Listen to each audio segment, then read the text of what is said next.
So these are the people who kidnapped the village keepers. Oh no, it's the scribe! There's no need to yell. No one can help you now. We've been all over the desert trying to find you! That's right.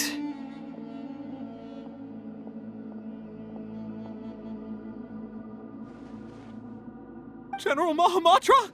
No, no! Make it quick, please! Swift and painless! Whoa. The moment they set eyes on Sino, they turn pale like they've seen a ghost! You should have known that I would be coming for you. Wait, we were just following orders! You know what I'm talking about, right? There's no way we could have done all this by ourselves! No, not Sino! He's gonna tear us limb from limb! I could do worse. Please have mercy! Start talking. Otherwise, I'll have to resort to other methods. So, your superiors have kept you quite busy recently. Why? What are they trying to accomplish? They wanted to extract canned knowledge. Don't play dumb. You know what I'm really asking. They extract divine canned knowledge. Then what? I really don't know how to explain it. Well, you better start talking or you'll be sorry! You don't want to make things any more difficult for yourself, do ya? Be my guest.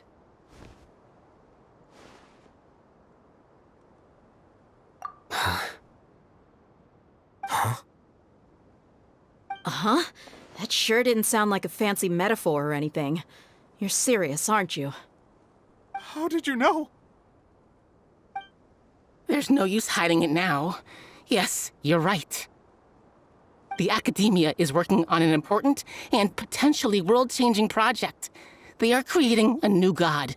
A god that will belong to them and to the people of Sumeru. It may seem as if Sumeru's academics are thriving, but ever since the death of Greater Lord Rukkhadevata, scholarly breakthroughs have been few and far between. The withering of Irminsul has been getting worse recently.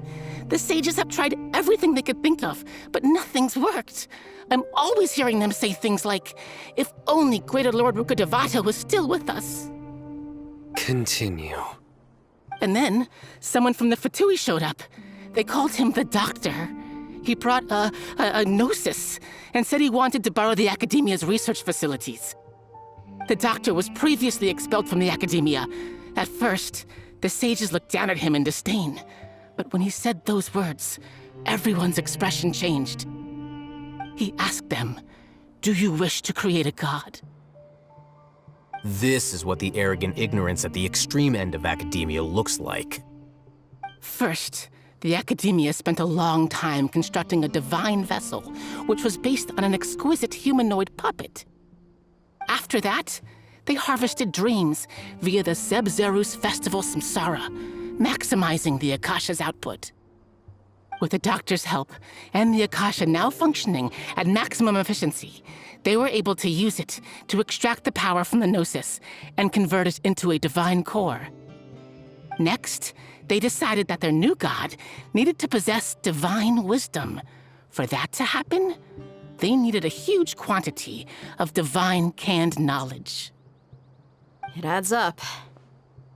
But how do you determine whether the knowledge extracted is of divine origin? Call it an educated guess? The Akademiya has been trying to figure out the exact source of the scholar's madness for centuries, but to no avail. Nobody can explain the cause of this phenomenon. Surely you can see what that implies, Scribe Alhaitham. If it's knowledge no mortal can comprehend, then it must be something only gods are able to decipher. In other words, it's the source of the God of Wisdom's omniscience and omnipotence.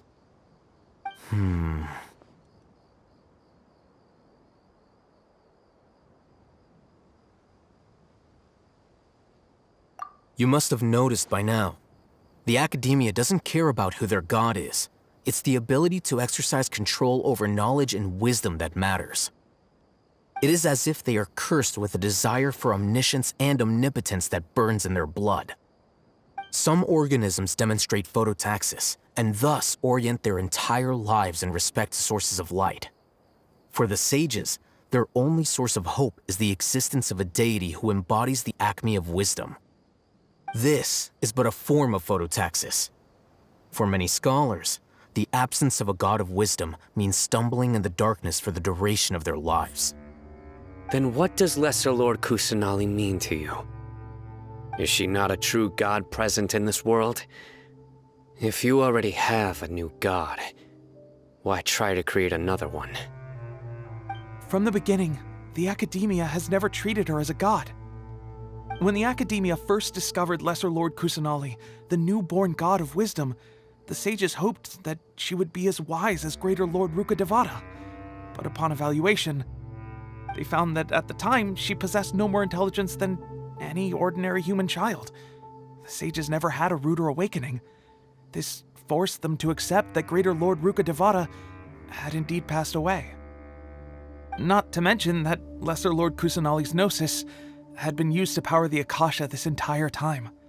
By herself, she has neither an Archon's raw power, nor the spectacular insight expected of a god of wisdom. Slowly but surely, people began to forget about her existence. So, this is the path the sages have chosen.